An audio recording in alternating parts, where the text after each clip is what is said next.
Olá pessoal, eu sou o Breno Augusto, sou um dos voluntários responsáveis por ministrar as aulas de preparação para as Olimpíadas de Química e especificamente nessa aula eu irei conversar com vocês a respeito da ligação química, né?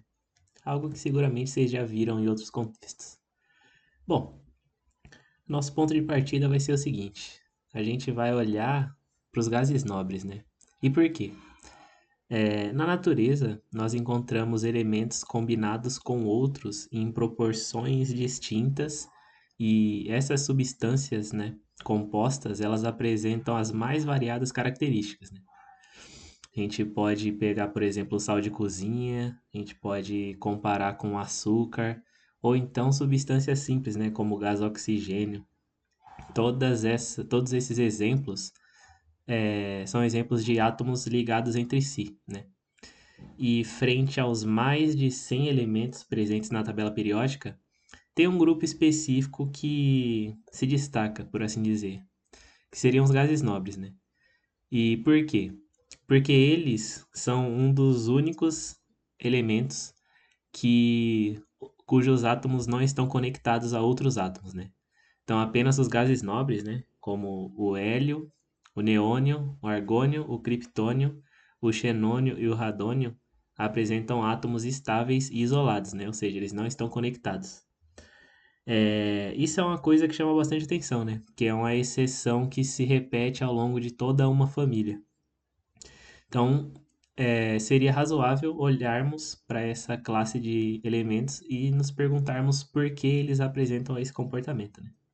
E aqui na direita vocês podem ver que tem alguns balõezinhos de gás hélio, né? Que é aquele gás que é menos denso do que a nossa atmosfera, e aí por isso eles ficam flutuando assim, bem bonitinho. Bom, como havia dito, né? Por qual motivo os gases nobres não estão ligados a outros elementos na natureza? Ao observar melhor a estrutura atômica desses elementos, verificou-se que todos os gases nobres eles são muito estáveis, né? Como já havia dito, eles não estão combinados com outros elementos na natureza, embora a vasta maioria dos outros elementos estejam. E aí essa estabilidade, né, ela foi associada à sua camada de valência totalmente preenchida, né? Aqui a gente tem uma tabela que esquematiza isso, né? Então a gente pode prestar atenção aqui, ó. Temos uma coluna com os gases nobres, né? Como havia dito, hélio, neônio, argônio, criptônio, xenônio e radônio. E aqui temos a distribuição eletrônica dos gases nobres, né? A camada K, L, M, N, O e P. E aí, com exceção do gás hélio, né? Que tem 2 elétrons na sua camada mais externa, nota-se que as camadas mais externas de todos os outros gases nobres, eles contêm 8 elétrons na camada de valência, né? Na sua camada mais externa. E tudo indica, aliás, é por isso, né, que eles são tão estáveis, né? Eles assumem a configuração eletrônica de menor energia possível, né? E a isso denominou-se regra do octeto, né? Ou regra dos 8 elétrons. Com exceção do gás hélio, que se estabiliza com 2, nesse caso a gente dá o nome de dubleto, né? Então o hélio, ele tem um dubleto, né? E os demais gases nobres eles têm um octeto. Então é isso, né? A regra dos 8 elétrons seria, por assim dizer, a meta de estabilidade, né? Seria o estado de menor energia que o átomo conseguiria chegar, né? E tendo isso como base, né? A gente pode verificar que os demais elementos que existem para tornarem-se estáveis, né, para, ou seja, atingirem o menor nível de energia possível, eles irão buscar, entre aspas, né, porque os átomos não são seres com consciência, eles não fazem coisas porque querem, mas essa é uma característica que a gente verifica, né, que os átomos eles tendem a fazer operações com seus elétrons da camada mais externa, né, a fim de completar os 8 elétrons como os gases nobres, né. Então, daqui a gente tem que como basicamente você explicar todas as reações químicas que ocorrem, né? tudo que ocorre dentro da química, né, quando os elementos reagem, melhor dizendo, né, tudo por trás disso está presente a necessidade de termos 8 elétrons em sua camada de valência, né? Então, o octeto ele é atingido de diversas formas, né? Pode ser doando elétrons, né? Recebendo ou compartilhando. E isso daqui é uma figura esquemática da tabela periódica, né? Então, a gente tem aqui em amarelo a classe dos metais, né? Que é a maioria. Temos o hidrogênio isolado aqui na parte superior, na família 1, né? Aliás, nessa coluna aqui, né? Ele não faz parte da família 1. Temos esse rosa um pouco claro aqui, os semimetais, a classe dos ametais aqui em roxo e os gases nobres. Né? E por que que essa imagem, esse esquema é conveniente? Né? Porque só de você saber se um elemento que você está analisando é um metal ou um ametal, já é possível estipular quais serão os comportamentos que esse elemento vai apresentar, né? E você consegue até prever certas características que ele vai apresentar quando se conectar com este ou aquele átomo. Então é realmente uma ferramenta muito interessante que a gente vai tentar explorar um pouco melhor a partir daqui, né? E bom, os átomos se ligam para completarem o octeto, né? A gente viu essa investigação partindo dos gases nobres até essa noção de que tudo em química, todas as ligações ocorrem tendo como pano de fundo a obtenção de 8 elétrons na sua camada mais externa, né, camada de valência. E falando especificamente de ligações iônicas, a gente vai ter um comportamento muito característico, né? É bem interessante, né? Então, para início de conversa, as ligações iônicas, elas consistem em um tipo de ligação onde a gente tem a transferência definitiva de elétrons, né? A gente vai ter também, ou portanto, a formação de íons, né? E caracteristicamente as ligações iônicas elas se dão entre metais e ametais, né? Bom, quando um elemento ele cede um elétron, né? Ele torna-se uma espécie com carga, né? Tanto quanto outro elemento quando ele recebe, ele também torna-se uma espécie com carga, né? A formação de íons é a formação de espécies que têm carga, né? Dentro dessa classe de íons, a gente tem os cátions e os ânions, né? Os cátions têm carga positiva e os ânions têm carga negativa, né? Então, na ligação iônica, a gente vai ter um metal e um ametal. O metal ele vai ceder o seu elétron para o ametal. E aí, a ligação iônica vai acontecer devido à natureza eletrostática que vai surgir entre os átomos, né? Isso vai ser explorado no slide posterior. Mas como exemplos, né, de ligações iônicas, a gente tem o cloreto de sódio, o fluoreto de cálcio e o óxido de alumínio, né? Então, esses caras aqui da direita são ametais, né? E esses caras da esquerda aqui são os metais, né? E a observação que eu deixei aqui em vermelho é que sempre o primeiro elemento vai ser o metal e o segundo sempre vai ser o ametal, né? É uma convenção para que a gente tenha uma padronização na hora de reportar esse tipo de dado, né? Só para deixar tudo padronizado, né? E o exemplo que eu escolhi aqui para mostrar o porquê a ligação iônica acontece foi o cloreto de sódio, né? Então, o sódio, ele está lá na família 1, né? E ele tem um número atômico 11 e, portanto, em seu estado fundamental, ele possui 11 elétrons, né? Enquanto que o cloro, ele está na coluna ou família 17 ou 7A, na nomenclatura antiga, e tendo o número atômico 17, ele vai apresentar 7 elétrons em sua camada de valência no estado fundamental, né? E aí, se a gente fizer a distribuição eletrônica segundo o diagrama de Linus-Pauling, a gente vai ter os níveis energéticos desses elétrons e as camadas que eles vão ocupar, né? Então, na primeira camada, a gente vai ter um S2 para o sódio, né? A gente vai ter 2S2 e 2P6 na camada 2, né? Com 8 elétrons. E na camada mais externa, a gente vai ter um 3s1, né? Vocês podem notar que aqui os 11 elétrons são distribuídos assim, né? 2 mais 2 elétrons, 4, mais 6, 10, mais 1, 11. Então, os 11 elétrons do sódio estão distribuídos dessa forma, né? A camada de valência do sódio contém somente um elétron, que está aqui em destaque no vermelho. Vindo aqui para o cloro, fazendo uma operação semelhante, fazendo a distribuição dos seus elétrons, né? Notamos que a camada de valência dele, aqui em destaque, com as letrinhas rosa, né? Com os números rosas, melhor dizendo, ele vai apresentar 5 mais 2, 7, né? Então, esse cara aqui tem 7 elétrons em sua camada de valência e o sódio tem somente 1. Aí, veja, nós vimos que os gases nobres, eles são muito estáveis porque eles têm 8 elétrons em suas últimas camadas, né? São extremamente estáveis porque tudo está preenchido em sua eletrosfera. E aí, vejam só.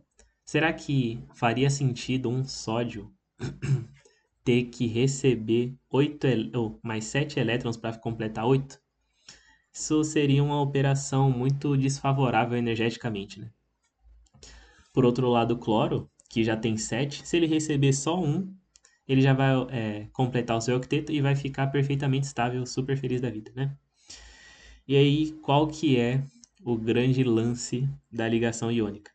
É que os metais, eles sempre vão ceder os seus elétrons para os ametais, né? Então, essa setinha aqui está simbolizando que esse um elétron do sódio vai vir para cá. E aí, eles vão assumir essa configuração, né? Vocês podem ver que o cloro, ele vai completar 8, né? 6 mais 2, 8. Então, tá com o octeto completo, perfeito. E olha o que acontece. O sódio, ao perder esse um elétron na sua camada de valência, ele acaba completando o octeto na sua camada anterior, né? 6 mais 2, 8. Viram só?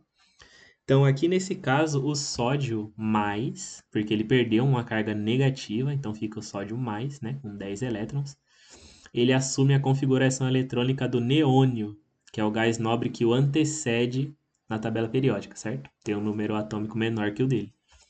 Enquanto que o cloro, ao receber esse um elétron, ele assume a configuração eletrônica do argônio, que é o gás nobre que está na frente dele, né? Tem um número atômico maior, né? Então, dessa forma, tanto a espécie Na+ assume a configuração eletrônica do gás nobre, quanto a espécie Cl- assume a configuração eletrônica de um gás nobre, né? Então, aparentemente, nossa regrinha do octeto está sendo respeitada, né? E aqui a gente tem um desenho, né? Então aqui temos o núcleo, né, em vermelho, do átomo de sódio. E aí tem aqui a primeira camada com 2 elétrons, a segunda camada dele com 8 e a camada de valência com 1. O que acontece é que esse 1 elétron vai ser transferido para o átomo de cloro, né? Sendo que esse 1 aqui vai parar de existir, né? Essa camada vai sumir. E esse 7 vai sofrer o acréscimo de 1 e vai completar 8. E aí vejam que agora a gente tem espécies com carga, né? A gente tem o Na+ e o Cl-. Essas cargas opostas aqui vão começar a se atrair mutuamente, né? O termo técnico seria uma atração de natureza eletrostática, né? Representado por esse rabisquinho aqui. Então, o positivo vai querer ficar perto do negativo. E isso resulta no quê, né? Isso acaba resultando numa estrutura muito curiosa chamada de retículo cristalino, né? E o que é digno de nota aqui nessa representação? Se vocês notarem aqui nessa esfera verde maior aqui, que é o cloro, né, na legenda, se vocês observarem essa especificamente, vocês vão notar que ela está circunvizinhada, ou seja, ela está rodeada de sódios, né? Então tem um sódio aqui do lado esquerdo, um no lado superior, um no direito, um embaixo, e usando o poder da imaginação, vocês poderiam enxergar que tem um sódio na parte de trás desse cloro, né? E um sódio na frente, né? E por que que esse esforço de visualização é importante? Porque o retículo cristalino, ele é uma estrutura que se repete indefinidamente no espaço, né?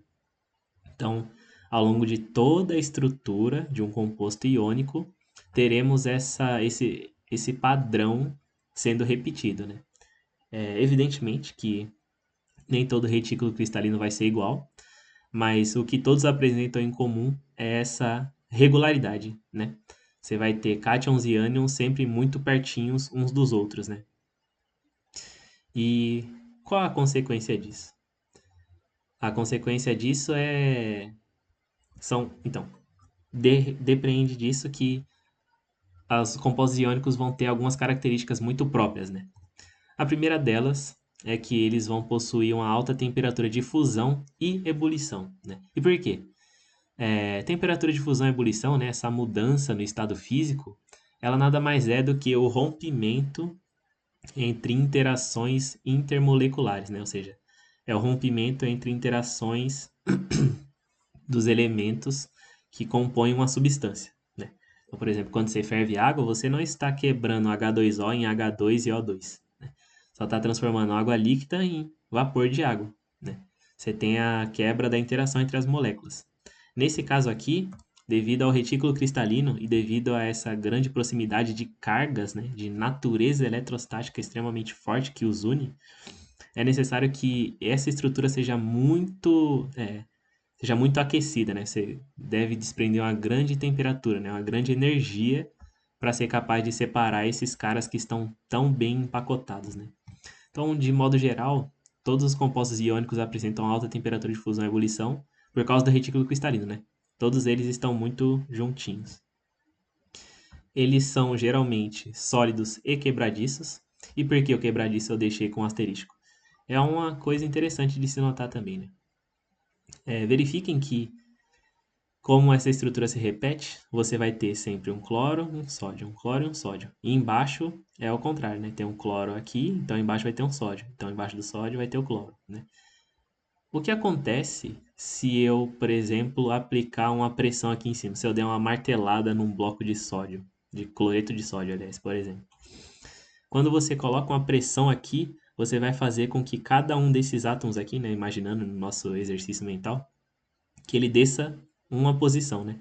Então, se você bate aqui, esse sódio que está do lado do cloro, ele vai ser impelido para baixo. E quando essa fileira vier para baixo, ele vai se dar de cara com quem? Com um sódio desse lado e um sódio desse lado. E como as cargas são iguais, elas vão tender a se repelir, né?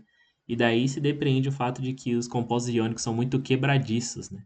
A gente não costuma usar compostos iônicos para fazer grandes estruturas civis, por exemplo, né? Nós usamos vigas de ferro e não de cloreto de sódio, né? Não se usa sal de cozinha para fazer, por exemplo, espadas, né? Seria uma espada bem inútil, porque ela ia se quebrar com muita facilidade. E por causa disso, né? Os compostos iônicos são quebradiços porque qualquer alteração nesse retículo cristalino faz com que ele se parta muito facilmente, né? Beleza. Além disso, é digno de nota que os compostos iônicos não conduzem corrente elétrica no estado sólido, né? Mas conduzem no estado líquido ou quando estão dissolvidos, né? E por quê? Bom, porque para que a corrente elétrica passe em um sistema, você precisa ter cargas, né? Você precisa de algo que possa conduzir essa corrente. Como vimos, os compostos iônicos são originados com a junção, né, a atração eletrostática entre cátions e ânions, beleza? Só que como esses cátions e ânions estão muito próximos uns dos outros, a corrente não pode ser passada no meio dessa estrutura. Só que quando a gente funde um composto iônico, né, essa estrutura aqui, que era bem compacta, ela torna-se mais maleável, né? Então começa a existir alguns espaços entre cargas, e esses espaços são grandes o suficiente para que a diferença de potencial possa passar por esse sistema, né? Então é por isso que eles conduzem corrente no estado líquido, né? Mas não no sólido. No sólido, os íons estão muito juntinhos, de modo que a diferença de potencial não consegue passar por essa estrutura. Mas no estado líquido, né, com algum espaço, né, no estado líquido, a diferença de potencial consegue passar. E quando estão dissolvidos é mais evidente, né, porque Na água, por exemplo, o cloreto ele será solvatado, né? Ele seria raptado pelas moléculas de água. E dessa forma, você teria cloreto e sódio livre, né, em solução. E essa liberdade de espécies com carga é o suficiente para que o sistema conduza a corrente. Então, bem interessante, né? Então, em meio aquosos são ótimos condutores. Esse daqui é o quadro geral de compostos iônicos, né? Possuem alta temperatura de fusão e ebulição, são sólidos, porém quebradiços, não conduzem corrente elétrica no estado sólido, mas conduzem no estado líquido ou quando estão dissolvidos. É isso. Interessante, né? Caracterizado por uma junção entre metais e ametais. Os metais tendem a perder elétrons para completar o octeto na sua camada anterior, e os ametais tendem a receber para completar o octeto, que está quase lá, né? E aí eu vou passar brevemente sobre isso, né? Que são algumas das questões que estão presentes na lista, que a gente vai resolver no dia de monitoria, né? De tirar dúvida, que são a representação dos elétrons de valência por pontos, né? Isso daqui é uma tabela periódica esquemática que eu peguei também de um livro, né? Didático. E aí nela, caso vocês não estejam muito acostumados com essa notação, vocês podem ver que aqui na família 1A, né, todos os elementos aqui estão com um pontinho, né? Esse pontinho representa o número de elétrons que eles têm. Então, por exemplo, aqui o Césio, ele tem um pontinho porque ele tem um elétron, né? Agora o bário, na família 2, né, ele tem dois elétrons. Então, família 1 tem um elétron na sua camada de valência. Família 2, dois elétrons e assim por diante, né? 3, 4 e assim por diante. E por que que essa representação é importante, né? A notação de Lewis. Porque ela vai ser útil para a gente representar a fórmula de compostos iônicos, né? Então, nesse caso aqui, ó, a gente tem o bário, né? Tá na família 2, bem aqui, bário. E ele tem dois elétrons, portanto, né? E aí, a ideia é que existem compostos iônicos em proporções diferentes. O exemplo que eu dei lá do cloreto de sódio é de 1 para 1, né? O sódio tem 1 e o cloro precisa de 1. Então, eles trocam 1 e fica tudo certo. Aqui é um exemplo um pouco mais elaborado, que o bário tem dois elétrons, né? E ele encontra um cloreto, por exemplo. E ele cede esse elétron para o cloreto. Aí o cloro ficaria com 2, 4, 6, 7, 8 elétrons, né? Então ele já ficaria estável. E aí precisaria de outra espécie de cloro no meio para obter esse outro elétron do bário e aí formar o octeto desse outro cloreto, né? E aí, dessa forma, a gente teria a seguinte situação. A gente teria o bário 2+, né? Que ele perdeu duas cargas negativas, completando o octeto e ficando estável com a sua camada anterior, né? A de valência. E o cloreto, ele ficaria estável porque ele ganhou esse um elétron vermelhinho aqui do bário e completou seu octeto, né? E aí, vocês podem ver que a proporção é de 1 bário para 2, né? Por isso que está escrito BaCl2. Tem alguns exemplos que exploram mais isso, a gente pode fazer muitos exemplos na nossa aula de tira dúvidas, né? Mas é interessante que vocês já tenham algum contato com essa representação da fórmula iônica e sobre o método ou notação de Lewis, né? Que representa os elétrons de valência como pontinhos. E aqui eu peguei algumas imagens ilustrativas, né? Vocês verem como os compostos iônicos podem ser bem bonitos, né? Nesse caso aqui a gente tem a fluorita, né? É um minério de onde conseguimos extrair o flúor para fazer como matéria-prima para qualquer procedimento industrial que ele seja necessário, né? Vocês podem ver que esse minério ele tem algumas regularidades, né? Tem algumas áreas retas. E isso daqui, né, essa característica é um reflexo da característica microscópica do retículo cristalino, né? Lembrem que é uma estrutura que se repete indefinidamente no espaço e que ela é muito bem organizada, né? E aí, quando nós olhamos para um minério desse, vocês podem ver que existem grandes partes com ele reto, assim, porque é um reflexo de uma estrutura microscópica. Muito interessante. Eu, pelo menos, acho, né? E aqui a gente tem uma safira, né? A safira nada mais é do que um óxido de alumínio, sabe? Aquela, aquela folha fina que usamos para embrulhar comida, por exemplo, né? Que é o alumínio, folha de alumínio, em proporções corretas, com oxigênio, ele dá origem a essa estrutura aqui, ó, muito resistente, né? E caso esse mineral, ele contenha impurezas como ferro e titânio, a presença desses átomos dentro do retículo cristalino, né? Ou seja, dentro daquela estrutura que se repete indefinidamente, vão conferir a ele essa cor azul bonita, né? Então, os compostos iônicos, eles têm uma grande beleza, além de propriedades interessantes, né? Sobre ligações iônicas é isso. E agora nós vamos conversar um pouquinho sobre as ligações covalentes, né?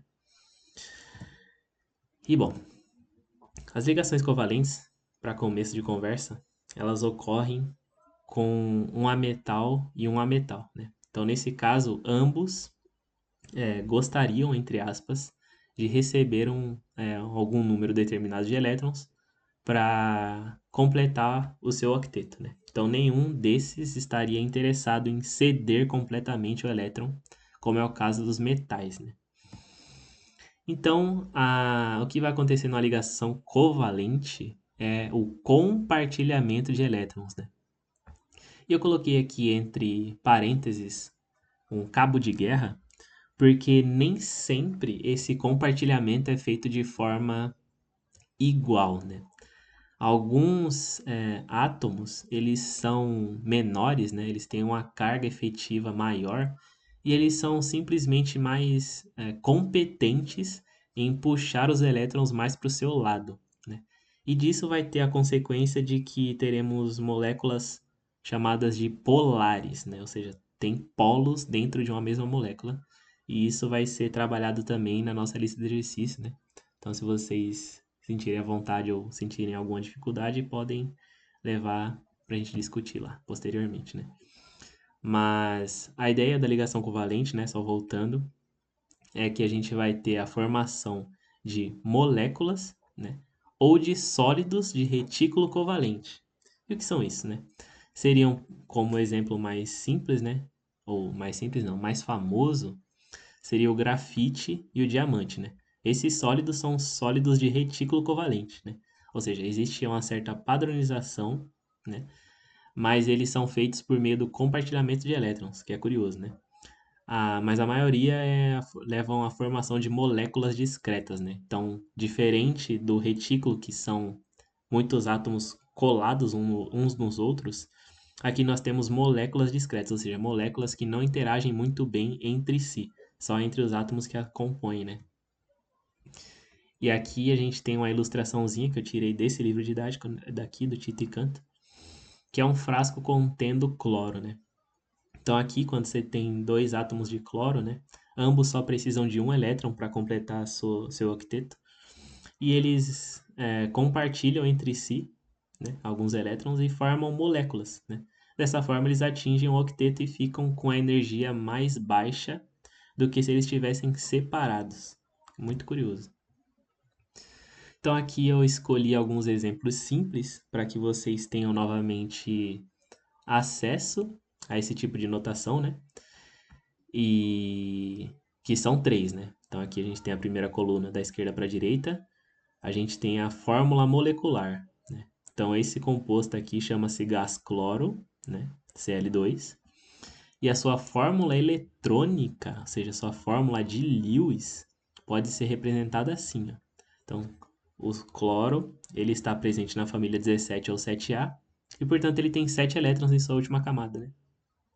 E aí vocês podem contar aqui que a gente vai ter 2, 4, 6, 7 elétrons, né?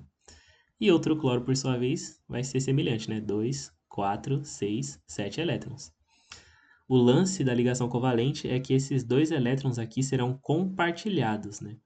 Então, ao se emparelharem, esses dois elétrons farão parte do octeto desse cloro vermelho quanto desse cloro na cor preta, né?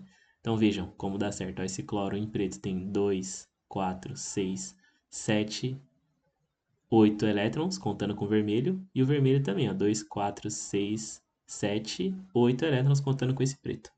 Então, a gente tem os ametais realizando a ligação para compartilhar seus elétrons e assim ambos completarem o seu octeto. E a chamada fórmula estrutural, que talvez seja a que vocês mais viram ao longo desse tempo de estudo, que consiste em representar o emparelhamento entre elétrons diferentes de dois átomos como um traço, né? Isso talvez fique mais claro no exemplo seguinte, que é o do gás hidrogênio, né?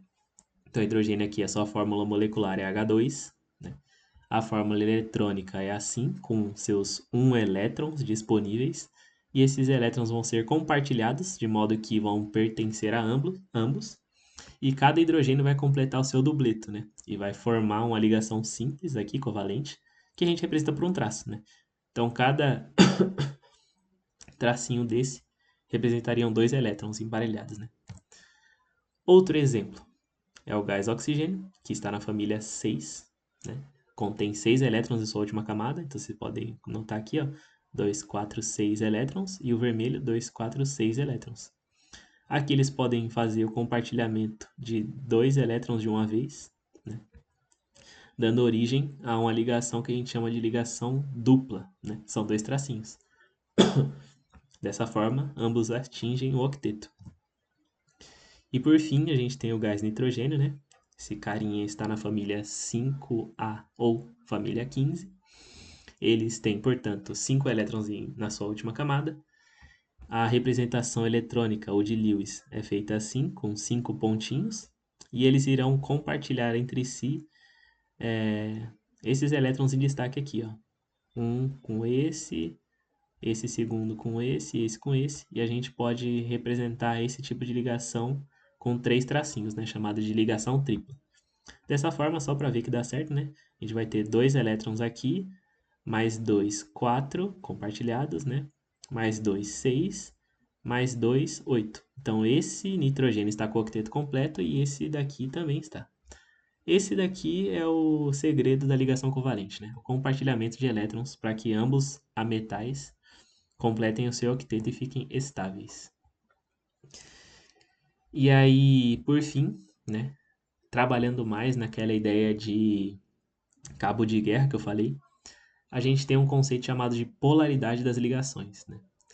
Então, o quão bem um elemento consegue puxar mais os elétrons para si, a essa propriedade, né, de atração eletrônica, nós damos o nome de eletronegatividade, certo?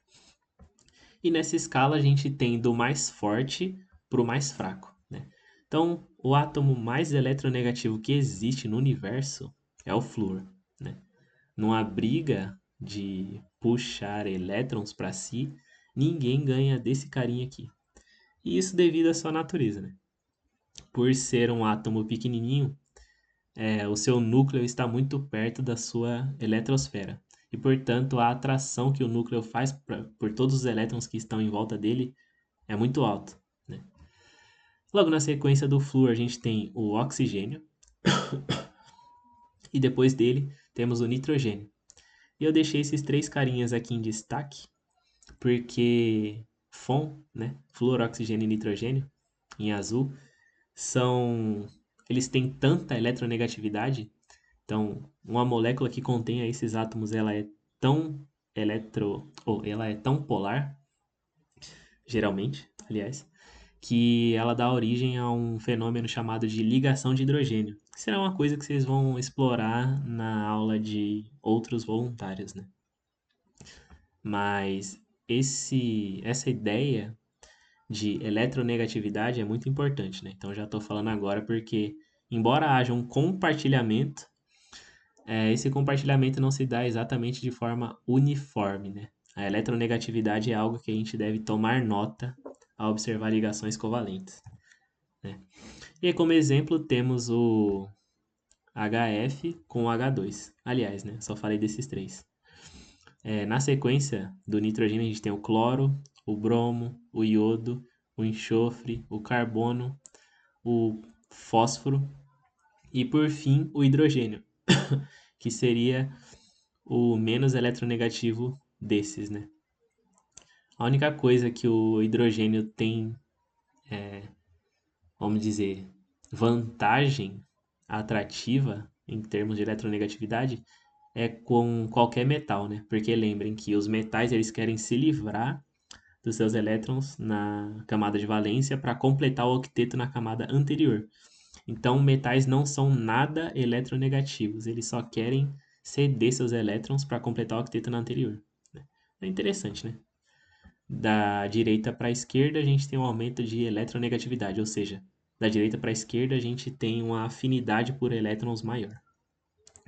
Então, se a gente notar aqui, ó, o flúor ele está numa ponta dessa escala e o hidrogênio está na outra, né?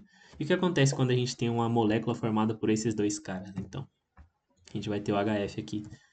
Nós teremos a formação de um polo, né? E esse polo é representado ou denotado ou descrito por meio dessa letrinha grega aqui, chamada de delta, né? Que é o mesmo delta lá da fórmula de Bhaskara, né? Aquele triângulo, só que o triângulo seria a versão maiúscula e esse carinha aqui seria o delta minúsculo, né? Então vocês veem que o delta aqui